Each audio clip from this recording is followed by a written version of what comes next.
Now these happy smiling people, they're smiling now, but they're going to make a story. I'm not sure if they'll keep on smiling because they're going to be working hard. So, of course, as you can see, they're not little children anymore. But the idea that I'm going to use now, this technique for making stories with children in schools, is something you can do with very little children or with much older people. You'll see. A lot of the time I'm going to do it and pretend that you're not there watching. But sometimes I will stop and explain to you what I'm doing. So that's the idea. Good. Anyway, thank you very much for doing this. You're going to make a story, I think. I'm going to ask you questions. Who do you want in your story? A man, a woman, a boy, a girl, or an animal? A boy. A boy. How old is your boy? 18 years. He's 18? Yes. Yes. And what's his name? Josh. Huh? Maybe Josh. Josh. So Josh is 18. Now I'm going to look at the camera and just say something to the young teachers.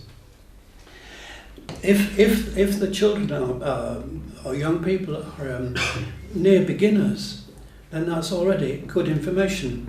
So that they've got a boy, they've given him a name and how old he is. If they're more advanced students, then I could ask more things about the boy. For example, what else could we say about the boy? So it's Josh, he's 18 years old. Where does he live? He lives in Canada. In Canada. Now Canada's a big place, isn't it? So where in Canada does he live? In Ottawa. Now Ottawa is a big city. He lives somewhere. At the beginning of the story, is he in Ottawa? Yes. He's in Ottawa, all right. And Ottawa is a big place, so where is he in Ottawa? Is he in a house? Is he in a school? Is he in a museum? Is he in a park? Is he in a restaurant? Is he in the theatre? Where is he at the beginning of the story? In a park, because he is in a homeless man. No. No. Well, super. So beginning with who, and the main questions would be, man, is it a man, woman, boy, girl, or an animal? And if I give all those choices like that, it's not my story, because obviously they can choose any of those, and they chose man. And then how old is it? Well, they can say anything they like, and it was 18 years old. And then we can leave that who there, who is it? And we can say where. Where does he live? Or better still really is, where is he at the beginning of the story? So it was in Canada. So if the answer is very, very big like that, a country, Canada, then you say, but where in Canada? Ottawa. And that's very big. So you keep on going with questions down, down, down, down to an exact place. If, when I say, where is he? And somebody says, he's in a park. I'll say, oh, where is the park? And then somebody might say Ottawa or London or something like that. So when I say where is he, they either give an answer which is very big, and I have to go small with the question, or if they say something, a small place or a particular place, then I can go for bigger questions. So, he's in a park, and already this very imaginative man here, the story is already beginning to move, that he's homeless. And that's wonderful for story making because it's got a problem in it. And a story must have a problem. And as soon as we've got a problem, we've got a story. So that was wonderful. We had that. He was a homeless. We say in English, by the way, and we can say in English, he is homeless or he is a homeless. We also say that. Right. He's in the park. Is it a big park or a little park? Big park. A big park. A big park. Is it in the city or on the edge of the city? Is it right in the centre or The center of the city. right in the centre of the city? Yes. So it's getting more and more particular. And the questions that you ask obviously depend on the people that you're working with. Right. Next is when. When does your story begin? When could be the winter, the spring, the summer, the autumn. It could be January, February, March, April, May, all the months of the year. It could be Monday, Tuesday, Wednesday, Thursday, Friday. It could be morning, afternoon, evening. Nowadays. Just nowadays. June. Summer. So nowadays in the summer. Yes. Yes. June. So like it is now in the summer. And yes. Thank you. This is a real school, so that's another teacher coming in. And life for story people is exactly like that. So that wasn't a mistake. We asked Steffi to knock at the door like that and come in the middle, just to show that it doesn't really matter. It's true. Good.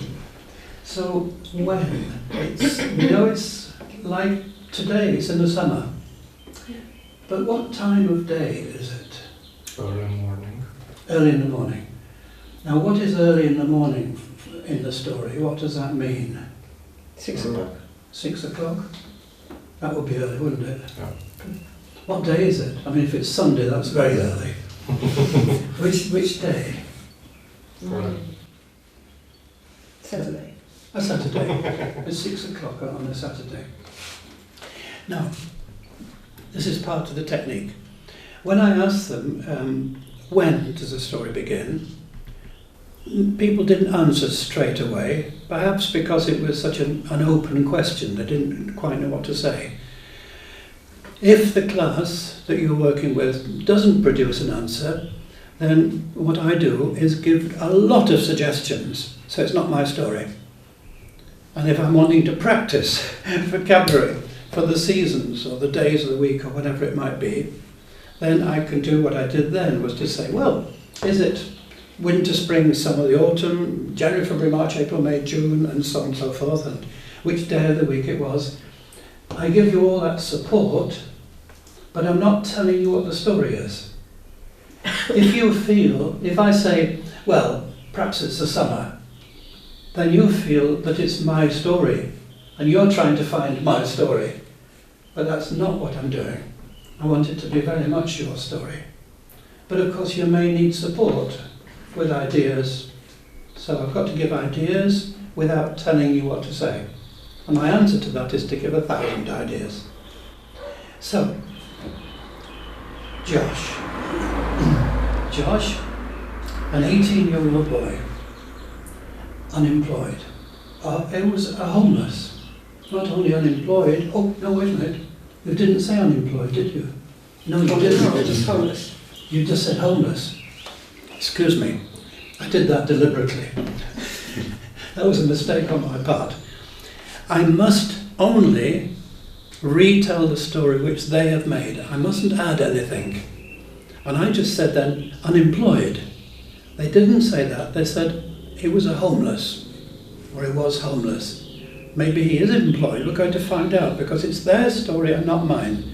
When I retell the story, using the past tense, I must retell what they said. And I only improve it in the sense of making grammatical sentences and so on, but I mustn't add anything. And I did then, and I shouldn't have done.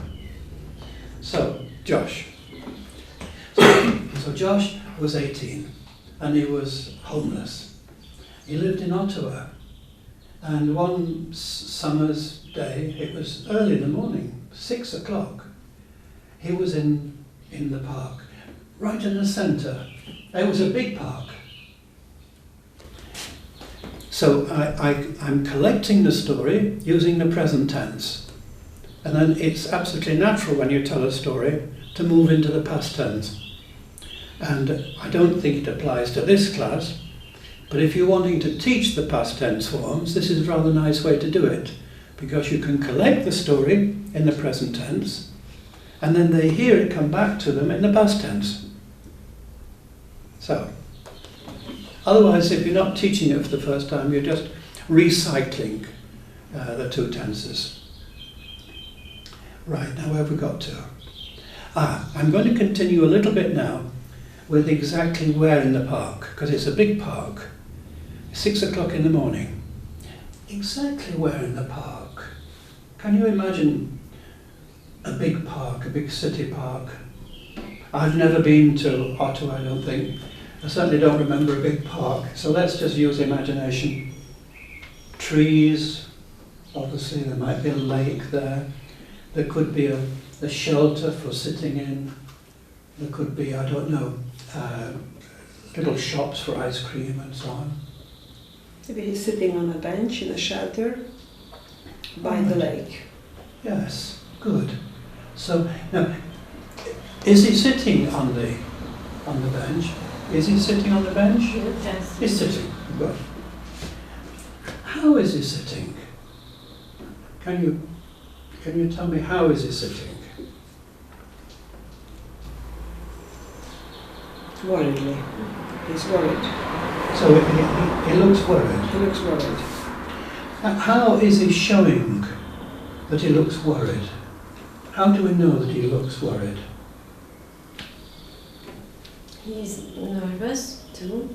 So he's worried and nervous. Yes. And what's he doing? Because you were doing it as well. He's chewing his fingernails. Yes. Right, so he's chewing his fingernails like that. Yes. You will know your classes when you're doing this. You'll know your classes better than I do. These colleagues here who are kindly helping me, I've not worked with them before, so I don't know how much English they know. But if you get a sense that they can go further, then you can push them with the questions. So I didn't just accept sitting. If they'd been beginners, I'd have been very happy with sitting or lying, for example. But I thought, oh, they know more than this. How is he sitting? And then we can move up the proficiency level. So it's possible to do this activity, story making, with top speakers of English. And what we've got just now is a nice richness. So I think you said he's nervous and he's, oh no, you said Worried. Worried, and then you said nervous, didn't you? So and I must remember, I mustn't change it. He's worried and he's nervous. And how do you know he's nervous? Because he's chewing his fingernails. Yes. And now we really can begin to see him. We could continue. Let's try to see what sort of boy he is. What does he look like, this boy? He has got long hair, Yes. blue, sad eyes. Blue eyes. Blue and sad. Excuse me. Sad. Sad. Excuse me. Yes, blue and sad eyes, yes. What? Tall. He's tall And thin. Very thin. and thin. Yes. And Handsome. and he's handsome too. And a little bit dirty. He needs looking after. He's got curly blonde hair. Now, excuse me, I just did something then which I shouldn't have done. Because this lady said he's handsome. And I immediately wanted to tease her. And I said, he needs looking after. And although it's quite funny to say that, I shouldn't have said it because it's not my story. And my ideas mustn't go into the story. It must be their ideas only. So that's the second or third time I've made that mistake. But that's true, isn't it? So he's handsome, he's thin. So Josh, 18 years old, is homeless. He's a boy with long hair. He's tall. Curly hair. Curly Curly. Curly long hair. Blonde. Blonde. Blonde, curly blonde hair. You might well begin to think that you can't remember in order to be able to retell the story. But you see what happens. I couldn't remember, and immediately it becomes better for language teaching because they want to make sure that I remember, and so they are contributing to the retelling of the story by reminding me, not just long hair, but long curly hair and blonde. And blonde, yes. Right. So there he is sitting in the shelter, 6 o'clock in the morning, looking worried. And we know he looks worried because he's chewing, not biting, but chewing It's his... a Saturday morning. Oh, it was a Saturday morning. Yes. And, but I didn't plan this, but I'm genuinely forgetting. And what they're doing is perfect. And it's a perfect example of why this is such a rich activity for language teaching, because they're having to listen. So some people here haven't said anything yet. It doesn't, not so important, because they are having to listen. They are listening to how this story grows. Right. Now, we've set the scene, and we have a problem. He's homeless. And there he is chewing his fingers. What happens next?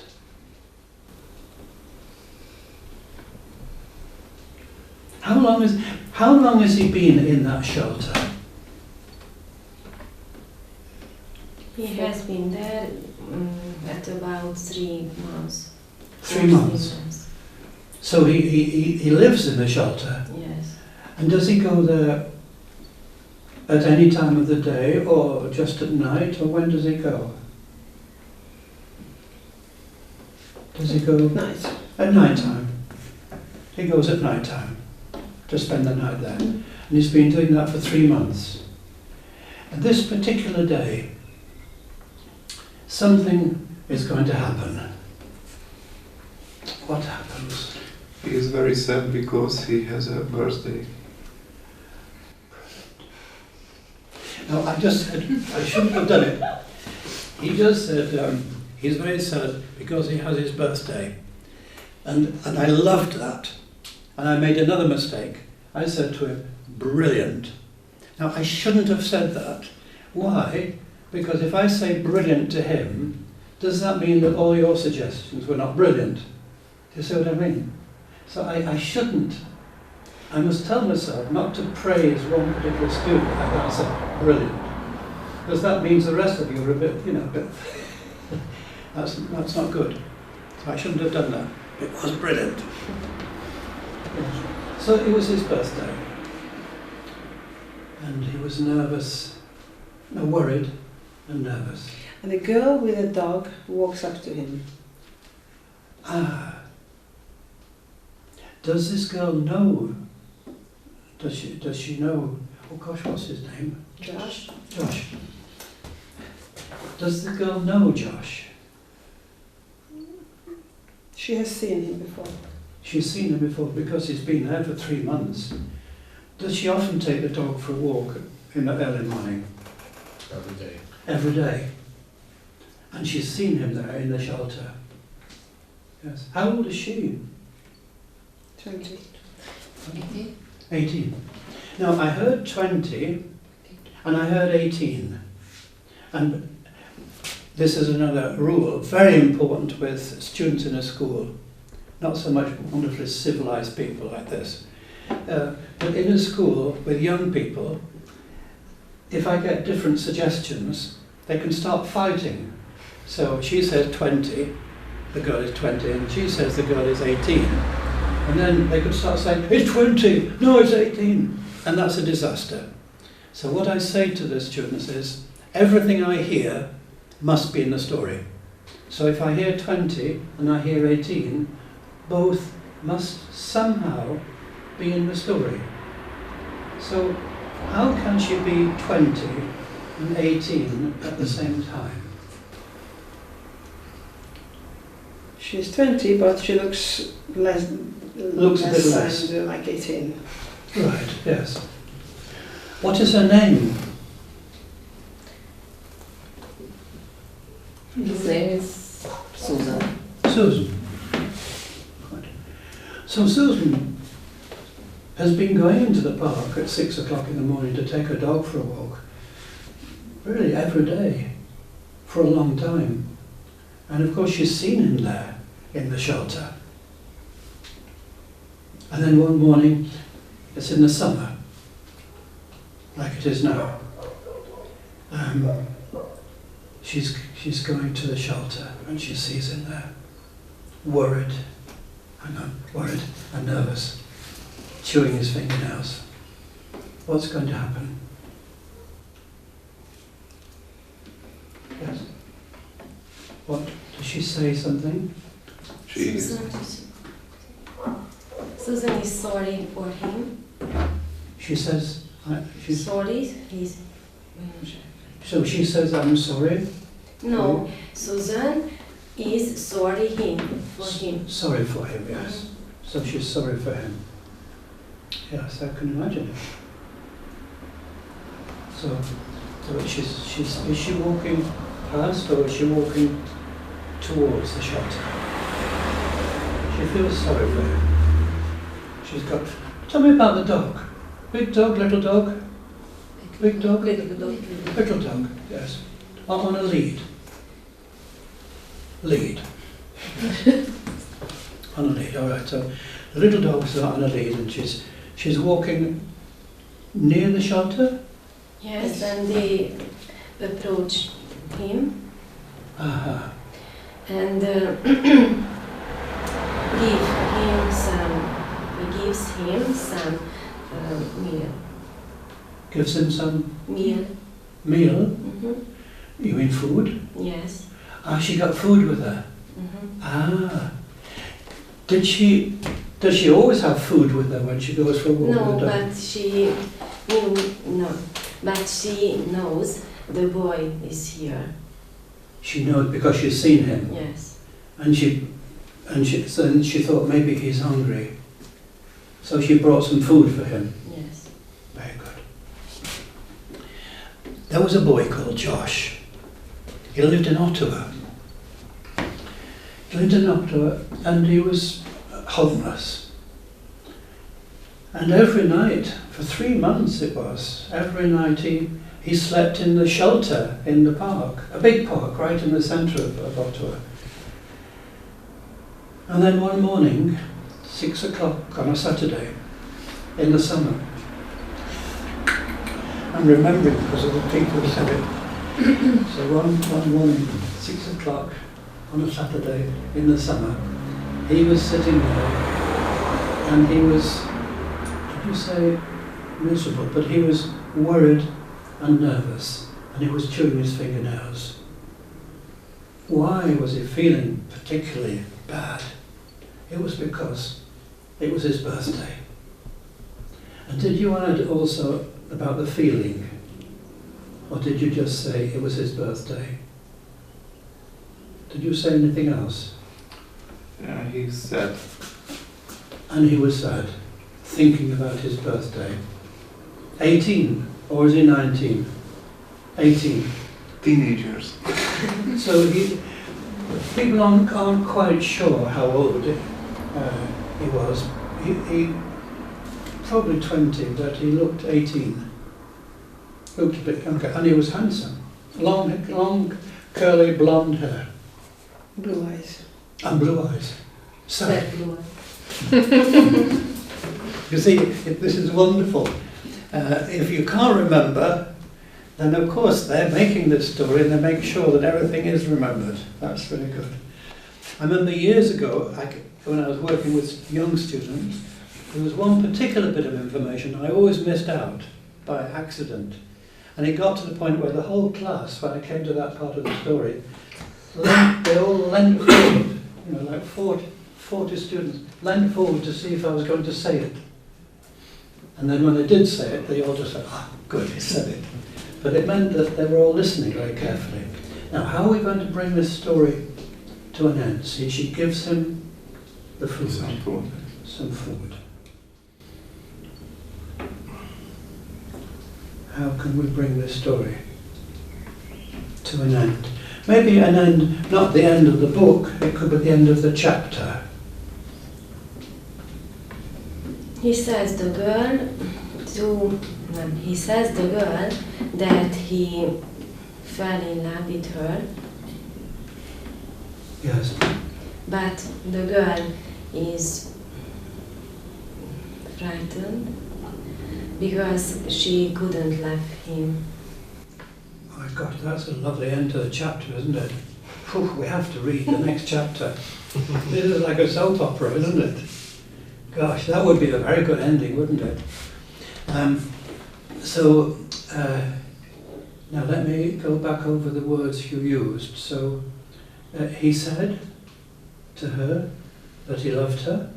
Yes. Yes. So he said he loved her. You did say said, didn't you? Not told. He said that he loved her. Now that's good. But said and tell are a little bit different. So he said to the girl that he loved her. Did he say anything why? Did he say, I've seen you in the park, or he just said? Because he is very alone, Yes. lonely. Lonely. Lonely. Yes, very good. Right. And then she felt, what was it? She felt Sorry. because she couldn't love him. And no, she was frightened. She was frightened, yes. Yes, she was frightened, yes. She was frightened because she knew that she couldn't love him. Gosh, that's wonderful. That's wonderful. When people make a mistake in their use of English, and I'm not sure yet if you did, I'm not sure, but anyway, if people make a mistake in their English, I would never correct them, become an old-fashioned teacher and wag my finger and say, said and not say, or something like that. I would just retell it using the correct form. And then that flows into the story. Yes. I think that was a beautiful ending. I had no idea when I came to you. I had no idea if you were going to be able to make a good story, but I think it was a beautiful story. And is it a talking practice, speaking practice? Yes, but not everybody felt they could contribute. Some people contributed much more than others, but I think everybody followed the story. I think you followed the story, didn't you? You understood the story. Yes. Yes. So you didn't contribute as much as this lady here, but you were following the story, and that's very, very important. And it's wonderful because they've been using the language they've been learning.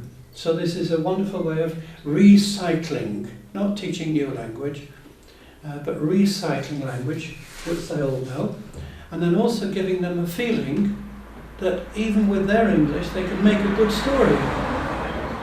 And they know it's their story because I didn't. And it's true, isn't it? I didn't add anything of my own, or tried not to. I didn't add anything. They know it was their story. And I've never forgotten, I was in Denmark. I was working with a class of 10, 11-year-olds doing the same technique. And by chance, that night, I was staying in the house of the teacher. And her daughter was in the class. And in the evening after school, I was standing in the kitchen and the mother was talking to me. And then the daughter came in and she had been in my class making a story. And her mother said, "What did you do today?" And her mother told me afterwards that usually when she asks that question, the child says, "Nothing, Mum." In every country in the world, children say, "Nothing, Mum." But this time, the daughter said, ignoring me, I was standing there in the kitchen, she ignored me and she said to her mum, "We made a story, Mum." And then she told her mother the whole story. And I can only imagine it was She was only 10 years old. I can only imagine it was. She was amazed to find out that with their level of English, they could make something new that had never existed before.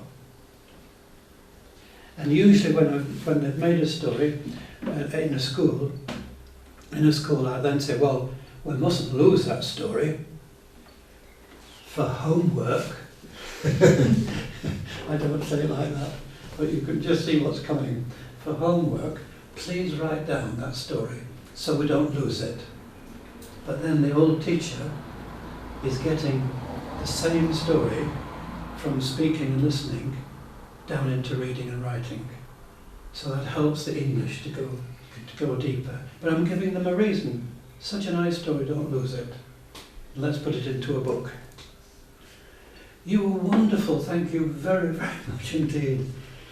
Not just doing a good job, but the story was a beautiful story, and I won't forget it, I'm sure. Thank you, thank you. Thank you. Thank you. Thank you. Yes, and we're just coming up to the end of your lesson. Yes.